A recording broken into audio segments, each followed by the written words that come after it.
Bonjour à tous, bienvenue dans le panorama 4 sur les angles. Alors, je vous demanderai d'aller à la page 38 de votre calepin de savoir et de venir écrire en haut le panorama 4 comme qui est indiqué ici. Nous allons voir les deux premières pages du calepin des savoirs aujourd'hui ensemble. Tout d'abord, je vous demanderai de venir souligner le mot angle et d'écrire le numéro de section 1. Les angles. Qu'est-ce qu'un angle? Un angle est une figure géométrique formée de deux demi-droites ayant la même origine. L'origine, ça c'est le point de départ. L'origine des deux demi-droites est le sommet de l'angle et les deux demi-droites sont les côtés de l'angle. On indique généralement l'ouverture de l'angle par un arc de cercle. Donc, on a un petit dessin ici à droite. On vous a présenté un angle. Donc, on a ici l'origine qui est notre sommet. Et ensuite, on a les deux côtés de l'angle qui sont ici. Quand on vous mentionnez l'ouverture d'un angle par un arc, c'est de venir mettre ici le petit symbole. On nomme généralement un angle par son sommet. Donc, vous autres, vous avez un prénom. Bien, l'angle aussi, on va le nommer. On ne lui donnera pas nécessairement un prénom, mais on va le nommer par son sommet. S'il y a risque de confusion, on utilise alors 3 lettres. La lettre située au centre représente le sommet de l'angle. On peut aussi utiliser un nombre pour identifier cet angle. Donc, on a les 3 façons de nommer l'angle. On va regarder ici.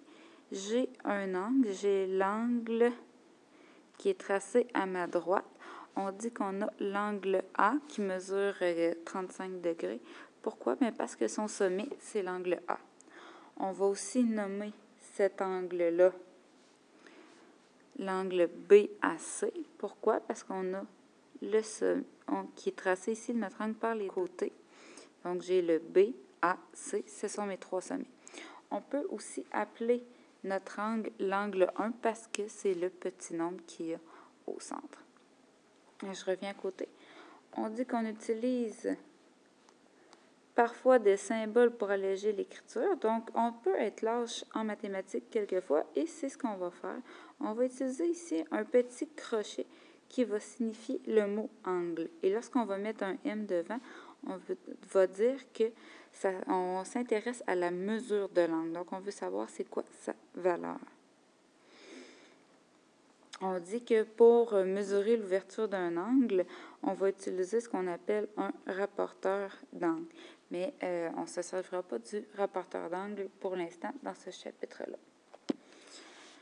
Je descends un petit peu plus bas, on va faire un résumé des types d'angles que vous avez probablement déjà vus au primaire. Alors, premier angle, c'est un angle qui mesure 0 degré. On appelle ça un angle nul. Il va être représenté simplement par une petite barre. Ensuite, on a l'angle aigu.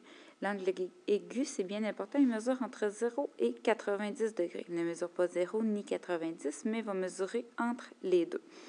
Donc, c'est un angle qui ressemble à celui qui est dessiné. Ensuite, on a l'angle droit qui mesure exactement 90 degrés. L'angle droit, on le reconnaît facilement parce qu'il y a un petit carré ici qui vient rappeler notre angle droit. Un petit peu plus grand que 90 degrés, il y a l'angle obtus qui mesure entre 90 et 180 degrés. Ensuite, on a l'angle plat qui mesure exactement 180 degrés. Et on voit ici, l'angle fait une belle ligne droite. Ensuite, on a l'angle rentrant. Ça, c'est peut-être un nouvel angle. C'est un angle qui mesure entre 180 degrés et 360 degrés. Donc, c'est l'angle qui est plus grand encore que l'angle plat. Puis, finalement, il y a l'angle plein. Vous avez peut-être déjà entendu aussi l'angle complet. C'est un angle qui mesure exactement 360 degrés. Donc, ça fait un tour ici complet, puis revient sur lui-même. Je vais vous demander de changer de page. Et on va faire quelques exercices ici. Donc, si je regarde le dessin que j'ai à ma droite, j'ai ici l'angle, j'ai le deux droites qui se croisent. Ici, je devrais avoir le point A, le point B, le point C et j'ai le point D. Donc, AB, remarquez, ABC, ça forme une grande droite et j'ai ici un segment BD qui va venir croiser. Donc, on te demande, dans le vocabulaire, quels sont les points qu'on peut voir. Donc, ici, ben, on ne sait pas compliqué, je viens de les nommer. Il y a le point A, le point B, le point C et le point D. Et ça, c'est des points qu'on a placés sur la droite pour pouvoir mieux l'identifier. Ensuite, ben, on a une droite. Qu'est-ce qu'une droite? Une droite, c'est ce qu'on appelle normalement une ligne. En mathématiques, on donne le nom précis de droite. Une droite, ça peut faire le tour de la Terre, ça n'a pas de point de départ, ça n'a pas de fin. Donc, la droite, ici, je vais nommer les deux points qui représentent ma droite, qui sont le premier et le dernier qu'on va trouver. La droite, ici, ben, c'est ma droite AC. Ça forme une belle ligne. Donc, ça ici, c'est ma droite.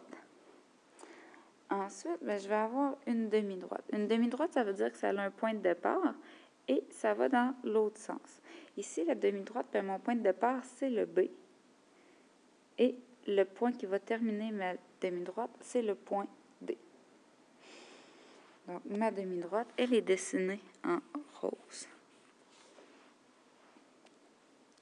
Finalement, il y a les segments. Qu'est-ce qu'un segment? C'est une petite partie d'une droite. C'est délimité par deux points. Mais des segments, il y en a plusieurs. Il y a tout d'abord le point A, AB. Ça va me faire ici un segment. Quand on veut parler de segment, on vient mettre une petite barre au-dessus. C'est un symbole mathématique d'écriture. Ensuite, tu as le segment BC avec la petite barre au-dessus aussi. Tu peux avoir le segment BD, qui était aussi notre demi-droite. Et finalement, il y en a un qu'il ne faut pas oublier, c'est le segment AC. Oui, c'est une droite, mais ça pourrait être aussi un segment.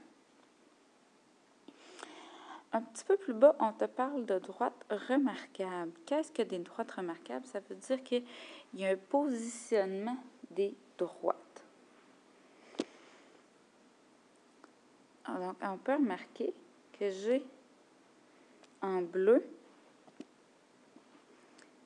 j'ai ici la droite A et la droite B.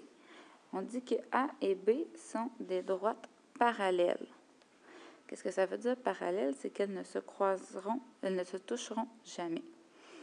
Ensuite, on a la D ici que je viens mettre en rose. La droite D, elle est perpendiculaire avec la droite A et avec la droite B. Qu'est-ce que ça veut dire perpendiculaire?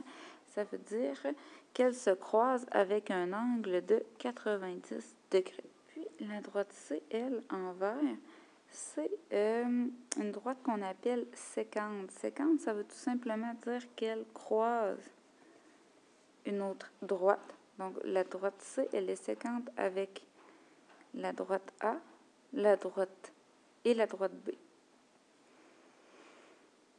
Donc, voilà, c'était ce qui va clore la première partie du chapitre sur les angles.